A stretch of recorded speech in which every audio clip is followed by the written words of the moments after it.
আসসালামু আলাইকুম ভিউয়ার্স। আয়াতুল কুরসির ফজিলত। আয়াতুল কুরসির কিন্তু অনেক ফজিলত, যেগুলো বলে শেষ করা যাবে না। যাই হোক, আমি আজকে একটা ফজিলতের কথা বলছি, যেটা করলে মরতে দেরি, মরলেই জান্নাতি। মরতে দেরি কিন্তু জান্নাতে দেরি নয়। তার একটাই বাধা, জান্নাতে যাওয়ার জন্য একটাই বাধা, সে মরছে নি, তাই জান্নাতে যাচ্ছে না। মরলে পাড়াই সে জান্নাতি। আমরা যে সাধারণত 5 ওয়াক্ত নামাজ পড়ি, 5 ওয়াক্ত নামাজের পর একবার করে আয়াতুল কুরসি পাঠ করলে আর জান্নাতে যাওয়া থেকে তাকে কেউ বাধা দিতে পারবে না। সে মরলেই জান্নাতি। কোনো ব্যক্তি যদি সকাল আর সন্ধ্যায় আয়াতুল কুরসি পাঠ করে, তাহলে সারা দিন সারা রাত জিনের আক্রমণ থেকে বাঁচতে পারবে, অর্থাৎ জিন তার কোনো ক্ষতি করতে পারবে না।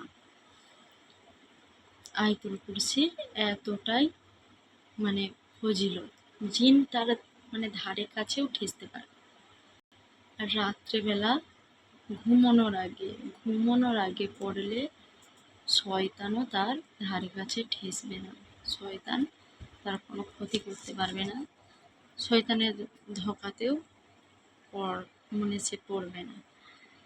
আয়াতুল কুরসি মুখস্থ করতে কিন্তু চেষ্টা করলেই হয়ে যাবে। এখন ফোনে যদি রেগুলার অন্তত একটা আয়াতুল কুরসি কিছুদিন শোনা যায়, শোনার পর আস্তে আস্তে ঠিক আয়াতুল কুরসি মুখস্থ হয়ে যাবে।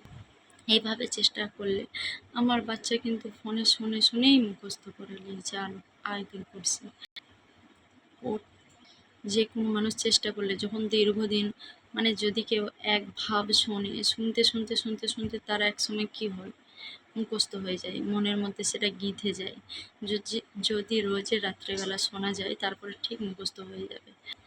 আমরা কে না জান্নাতে যেতে চাই? এমন কোনো মানুষ নেই যে জান্নাতে যেতে চায় না। তাহলে জান্নাতে যেতে গেলে কিন্তু তার আমলগুলো আমাদের করা দরকার। আমাদের সকাল সন্ধ্যায় আয়াতুল কুরসি পাঠ করাটা অত্যন্ত জরুরি। 5 ওয়াক্ত নামাজের পর এমনি ঘুরতে ফিরতে অজু অবস্থায় আয়াতুল কুরসি পাঠ করলেই হবে, একবার করে। তাহলেই জান্নাতে যেতে আর কেউ বাধা দিতে পারবে না। আজকের মতো আল্লাহ হাফেজ।